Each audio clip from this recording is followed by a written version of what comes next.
Syederalun 3 mahasiswa yang sedang kuliah di Sekolah Tinggi Ilmu Pertanian Yasafa Aceh Singkil memanfaatkan waktu kosong dengan memanen sawit pada Senin 12 Desember 2022. 3 mahasiswa tersebut masing-masing Fauzan, Irham Doni, dan Juli. Selepas panen sawit segera merapikan diri untuk kembali menimba ilmu di kampus. Sawit yang dipanen merupakan milik orang tua Fauzan. Namun dalam pekerjaannya itu, ketiganya hanya mengambil upah panen. Bekerja sambil kuliah dilakukan agar tidak mengandalkan biaya pemberian orang tua.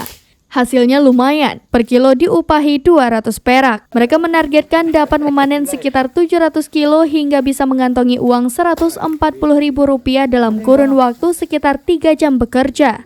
Sementara itu, harga sawit di tingkat petani di Aceh Singkil di kisaran Rp1.850 sampai Rp1.950 per kilo. Harga tersebut cukup menguntungkan para petani sawit.